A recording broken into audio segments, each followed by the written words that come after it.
Hello, welcome back to my YouTube channel. ഇന്നത്തെ കഥ കൊടൈക്കനാലിലേക്ക് ഇറങ്ങി മൂകാംബിക എത്തിയ ഒരു കഥയാണ്. ഞങ്ങൾ ആദ്യം പ്ലാൻ ചെയ്തത് കൊടൈക്കനാലിൽ പോവാനായിരുന്നു. അപ്പോഴാണ് ഞങ്ങൾ ആ കാര്യം ഓർത്തത്. രാവിലെ തന്നെ അച്ഛനും അമ്മയായിട്ടും കാസർഗോഡ് പോയിട്ടുണ്ട്. എന്നാ പിന്നെ അങ്ങോട്ടേക്ക് പോകാമെന്ന് ഞങ്ങൾ തീരുമാനിച്ചു. പോകുന്ന വഴിയാണല്ലോ നമ്മുടെ കൊയിലാണ്ടിയിലുള്ള പിഷാരിക്കാവ്. അവിടെ ആദ്യേട്ടൻ്റെ അച്ഛനും അമ്മയും ഉണ്ടായിരുന്നു. എന്നാ പിന്നെ തൊഴുതിറങ്ങാമെന്ന് ഞങ്ങൾ വിചാരിച്ചു.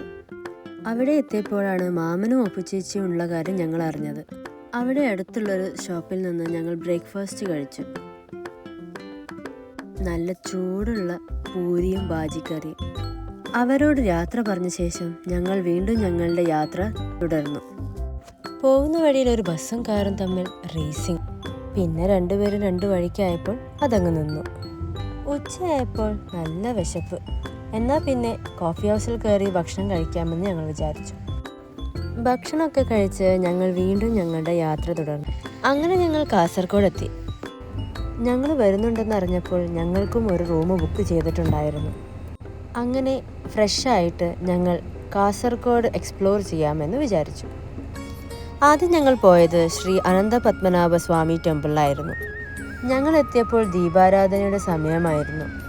ഞങ്ങൾ എത്തുന്നതിന് തൊട്ടു മുൻപ് നടയിൽ ബബിയ ഉണ്ടായിരുന്നെന്ന് ശാന്തിക്കാരൻ പറഞ്ഞു. കാസർഗോഡ് കുംബ്ലയിൽ നിന്നും ഏകദേശം 6 കിലോമീറ്റർ ദൂരമാണ് ഈ ക്ഷേത്രത്തിലേക്കുള്ളത്. ഒരു കാര്യം പറയാൻ വിട്ടുപോയി. ഈ ബബിയ ആരാന്ന് നിങ്ങൾക്കറിയോ? ക്ഷേത്രവും അതിൻ്റെ രഹസ്യങ്ങളും സംരക്ഷിച്ച വിഷ്ണുവിൻ്റെ സംരക്ഷകയായിരുന്നു അവൾ എന്നാണ് ഇവിടുത്തുകാർ വിശ്വസിക്കുന്നത്. ബബിയ സസ്യാഹാരിയാണ്. ക്ഷേത്രത്തിലെ പ്രസാദമാണ് ഇവളുടെ ഭക്ഷണം. ഞങ്ങൾ ക്ഷേത്രത്തിലൂടെ നടക്കുമ്പോൾ ഒരു മയിലിനെ കണ്ടു. ഇവിടെ ധാരാളം മയിലുകളുണ്ടെന്നാണ് പറയുന്നത്. കുളത്തിൻ്റെ നടുവിലൊരു ക്ഷേത്രം. എന്ത് ഭംഗിയാണല്ലേ കാണാൻ. പിന്നെ അവിടെയൊക്കെ ഒന്ന് ചുറ്റിക്കണ്ട് ഞങ്ങൾ മെല്ലെ ഇറങ്ങി. പിന്നെ ഞങ്ങൾ പോയത് മധുർ ടെമ്പിളിലാണ്. 2021 ഞങ്ങൾ ഈ ക്ഷേത്രത്തിൽ വന്നപ്പോൾ ഈ ക്ഷേത്രത്തിൻ്റെ പുനരുദ്ധാരണം നടക്കുകയായിരുന്നു.